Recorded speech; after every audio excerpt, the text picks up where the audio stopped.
يا معاشر المسلمين زمرة المؤمنين رحمكم الله.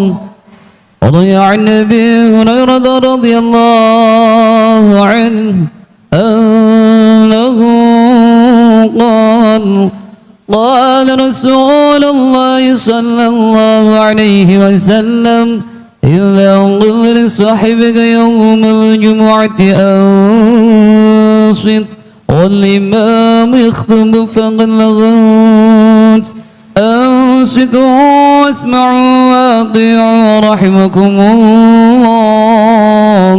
أنصتوا واسمعوا وأطيعوا رحمكم الله.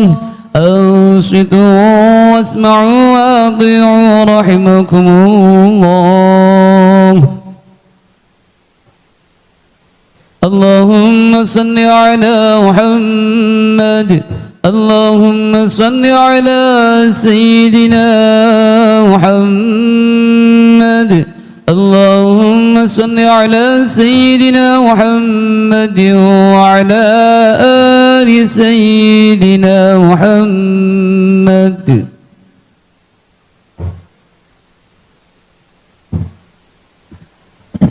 Assalamualaikum warahmatullahi wabarakatuh.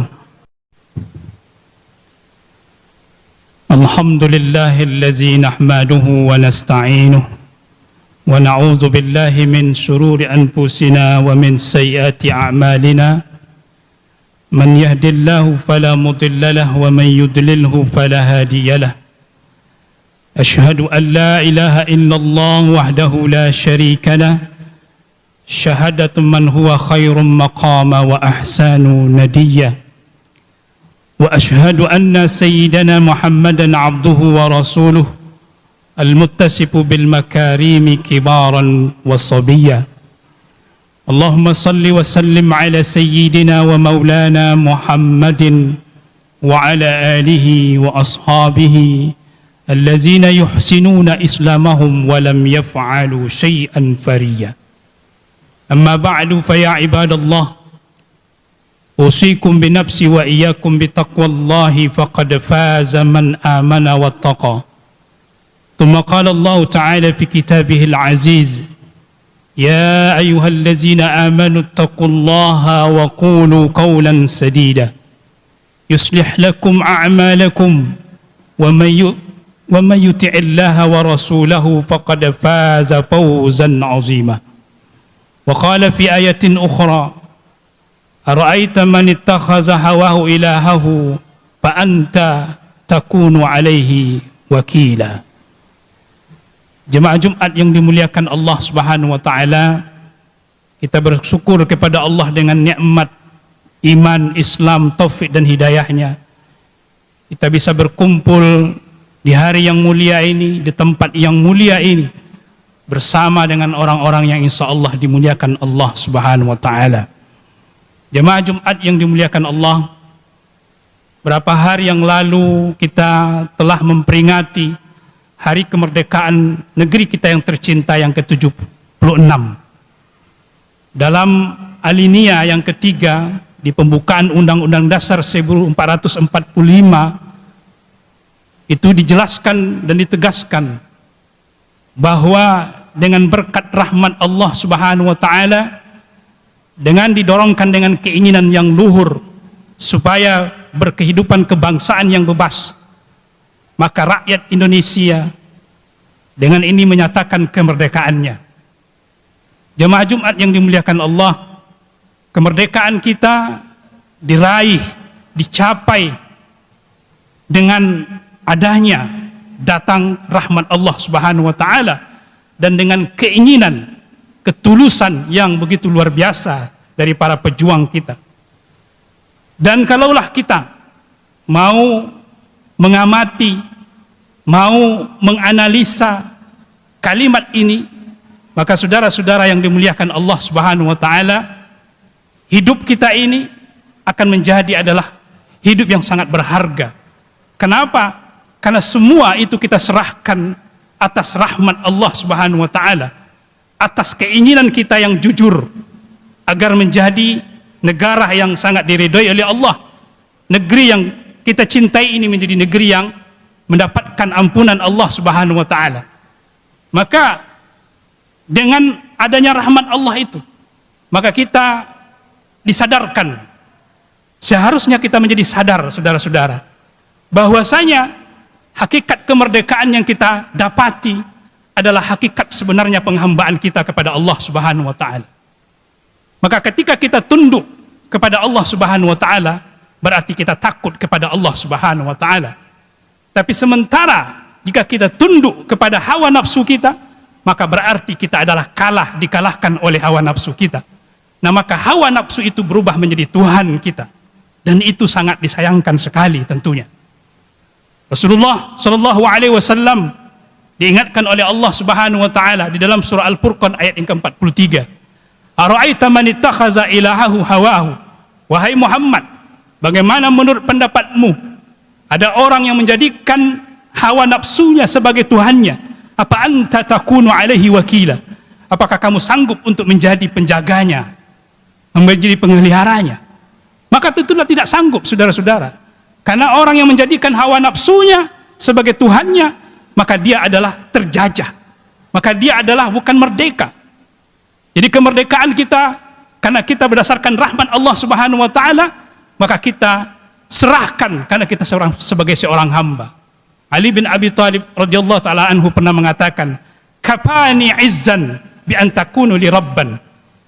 Aku menjadi hebat, aku menjadi keren, aku menjadi luar biasa karena engkau wahai Tuhanku yang menjadi Tuhanku. Wa kafani fakhran bi an akuna laka abdan. Aku bangga, aku bahagia, aku senang karena aku menjadi hambamu ya Rabb. Begitulah saudara-saudara yang dimuliakan Allah Subhanahu wa taala, kemerdekaan yang sebenarnya. Maka ketika nilai ini ditanamkan kepada diri kita, kepada individu, maka dialah adalah orang-orang yang sebenarnya yang merdeka. Pejabat, kalau dia menanamkan kata kafani rabbi izzan bi an takuna li rabban, engkau Tuhanku ya Allah, aku ini hambamu, maka orang ini akan dia terbebas dari budak korupsi, dari budak mental yang tidak bagus. Itulah kemerdekaan. Dia tidak terjajah dengan oleh hawa nafsunya. Ketika orang ini menanamkan nilainya dalam dirinya, maka ketika dia menjadi seorang guru, seorang dosen, maka tentu dia mendidik dengan benar dan yang bagus tentu. Karena dia tidak mendidik dengan hawa nafsunya. Begitu juga ketika dia menjadi seorang ustadz, seorang alim, seorang ulama, maka dia mencerahkan umatnya dengan penuh kehati-hatian, bukan dengan hawa nafsunya. Itulah yang merdeka sebenarnya. Maka ketika dia hidup bertetangga, maka dia tidak terkekang oleh hawa nafsunya, tidak bersifat iri, tidak bersifat dengki. Karena ketika dia bersifat iri, kecuali di iri yang dibolehkan oleh Islam, maka dia sebenarnya tidak terjajah. Dia sebenarnya adalah orang yang merdeka. Begitu seterusnya dan begitu seterusnya, saudara-saudara yang dimuliakan Allah Subhanahu wa taala. Apakah kita dengan memiliki hawa nafsu itu tercela? Tidak. Memiliki hawa nafsu tidaklah tercela. Tapi mengikuti hawa nafsu dan menjadikan hawa nafsu sebagai Tuhannya, sebagai Tuhan diri ini, maka itulah sangat tercela. Itulah yang sangat tidak diinginkan oleh Allah Subhanahu wa taala, karena kita menduakannya. Ketika Sayyidina Umar radhiyallahu taala anhu ditanya, "Wahai Amirul Mukminin," ini masyhur dalam kitab Al-Hikam, "bagaimana ketika engkau melihat perempuan cantik, apakah ada terbesit atau di dalam benak Anda ingin menzinahinya?" Maka kata Umar bin Khattab, secara naluriah ada, karena itu hawa nafsu. Kemudian orang itu pun bertanya lagi kepada Umar bin Khattab, kalau begitu apakah Anda ingin menanggalkan hawa nafsu dalam diri Anda? Maka apa jawab Umar bin Khattab? Tidak. Biarkan hawa nafsu itu ada dari diri kita. Dengan hawa nafsu itu Allah menguji keimanan kita. Dengan hawa nafsu itu Allah menginginkan kita menjadi hamba yang terbaik. Tahan nggak kita dengan hawa nafsu itu? Maka ketika ada keinginan-keinginan yang tidak baik, maka kita tentang, kita lawan. Maka inilah orang yang baik. Jadi kalau kita tidak mempunyai hawa nafsu, tidak ada tantangan. Kita seperti malaikat tentunya. Sungguh beruntunglah qad aflaha man zakkaha wa qad khaba man dasaha, yang mampu menahan hawa nafsunya sehingga dia bisa mensucikan dirinya. Jemaah yang dimuliakan Allah Subhanahu wa taala. Maka Rasulullah sallallahu alaihi wasallam menegaskan dalam diri kita ini bahwasanya hawa nafsu itu tidaklah untuk kita benci sebenarnya, tapi kita kelola. Kenapa? Karena memang diri ini kita yang mampu menolaknya. Hubbatil jannatu bil makarih wa hubbatin naru bil syahwat. Surga itu diliputi dengan hal-hal yang dibenci oleh diri, sementara neraka itu diliputi, disekitari oleh hal-hal yang disukai oleh diri. Maka ketika kita ingin melangkahkan kaki ke rumah Allah Subhanahu wa taala, berwudu dengan hari cuaca yang sedang dingin ini, mampukah kita untuk mempertahankan wudu kita di cuaca yang sangat dingin ini? Hal itu tidak disukai oleh diri kita, tapi kita sanggup melawan itu. Saya ingin tetap berwudu, batal wudu, batal lagi wudu. Maka ini saudara-saudara yang disebut dengan orang yang mampu mengelola hawa nafsunya itu. Dan ini orang yang tidak mentuhankan hawa nafsunya sebagai Tuhannya. Jemaah yang dimuliakan Allah Subhanahu wa taala, memang keluar dari hawa nafsu itu bukanlah suatu perkara yang mudah. Kata Ibnu Athaillah Al-Iskandari dalam kitab Al-Hikam, beliau mengatakan, la yakhruju sahwatan minal qalbi ila khawfun muz'ijun wa syauqun muqliqun. Tidak ada yang mampu untuk mengeluarkan hawa nafsu, mengelola hawa nafsu itu dari hati kita ini, kecuali dua hal ini, saudara-saudara. Yang pertama adalah rasa takut yang sangat luar biasa kepada Allah Subhanahu wa taala, dan yang kedua rasa rindu kita kepada Allah Subhanahu wa taala. Rasa takut inilah yang mampu mengekang hawa nafsu kita. Ketika ada seseorang ingin berbuat maksiat, dia takut mungkin langit runtuh, mungkin tiba-tiba dia mati, mungkin tiba-tiba dia akan tenggelam dan segala macamnya. Maka apa yang terjadi? Dia tidak lagi berbuat maksiat. Rasa takut itulah yang membuat dia tidak bersemangat untuk berbuat maksiat. Rasa takut itulah dia tidak mau korupsi. Rasa takut itulah tidak mau berbuat dengki, iri dan segala macamnya. Rasa takut itulah yang membuat hatinya bergemetar. Kenapa? Karena Allah mengawasinya. Rindunya kepada Allah itulah yang mengantarkan dirinya untuk mengekang hawa nafsunya, mengelola hawa nafsunya. Jemaah yang dimuliakan Allah Subhanahu wa taala. Maka poin yang ingin kami sampaikan pada Jumat kali ini adalah bahwa kita memang sudah merdeka. Tapi apa yang terjadi? Kemerdekaan seperti apakah yang sebenarnya? Yaitu kemerdekaan yang sebenarnya adalah kemerdekaan kita tetap menjadi seorang hamba. Kemerdekaan kita tetap seorang menjadi hamba yang taat kepada Allah Subhanahu wa taala, yang mampu mengekang, mengelola hawa nafsu kita ini sehingga kita tidak jadikan sebagai segala-galanya, yang sehingga kita membuat tersesat dan jatuh, yang dimuliakan Allah.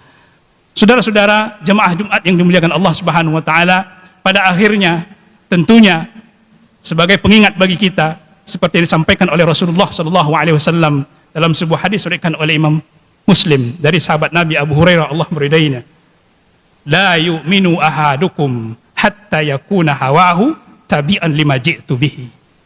Orang itu tidak akan sempurna imannya sampai-sampai dia menjadikan hawa nafsunya itu sesuai dengan apa yang aku bawa, sesuai yang diturunkan oleh Allah Subhanahu wa taala, sesuai yang aku sampaikan dan aku berikan kepada umat ini. Jadi jemaah yang dimuliakan Allah, kelolalah hawa nafsu kita, pandai-pandailah untuk mengelolanya, maka kita adalah hakikatnya hamba yang betul-betul merdeka. Semoga bermanfaat apa yang kami sampaikan, dan semoga Allah Subhanahu wa taala memberikan senantiasa taufik hidayahnya kepada kita, sehingga kita mampu menjalankan syariat ini, agama ini, ketaatan ini dengan penuh ridho, keikhlasan. Fa'tabiru ya ulil albab la'allakum tuflihun. Allahumma salli wa sallim wa zid ala ma tafaddal wa barik bijalalika kamalika ala sayyidina ibadik sayyidina maulana Muhammad wa ala alihi wa sahbihi wa barik wa sallim. رضي الله تبارك وتعالى عن كل صحابة رسول الله أجمعين.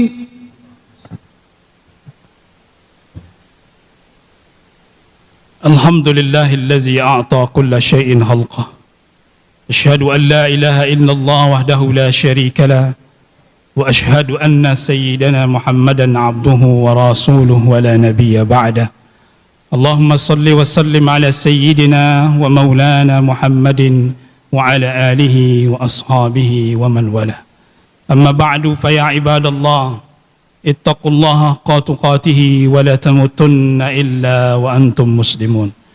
وقال الله تعالى في كتابه العزيز: إن الله وملائكته يصلون على النبي يا أيها الذين آمنوا صلوا عليه وسلموا تسليما.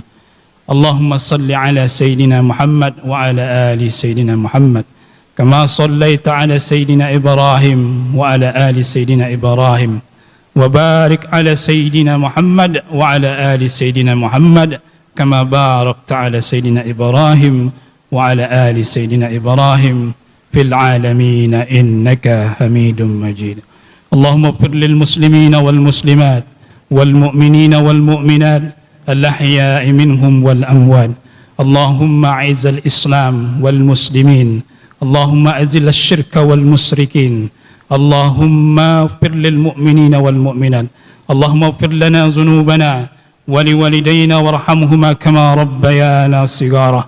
اللهم انصر إخواننا المسلمين في أنحاء العالم عامة وفي فلسطين خاصة. اللهم ادفع عنا الغلاء والبلاء والوباء والفحشاء والمنكر والسيوف المختلفة والشدائد والمهن ما ظهر منها وما بطن من بلدنا إندونيسيا خاصة وفي كبر خاصة وفي باتم خاصة ومن بلدان المسلمين عامة إنك على كل شيء قدير. اللهم اجعل الحياة زيادة لنا في كل خير واجعل الموت راحة لنا من كل شر. ربنا ظلمنا أنفسنا وإن لم تغفر لنا وترحمنا لنكونن من الخاسرين. اللهم اجعل بلدتنا إندونيسيا بلدة طيبة وربا غفور. وصلى الله على سيدنا محمد أما يصفون وسلام على المرسلين والحمد لله رب العالمين.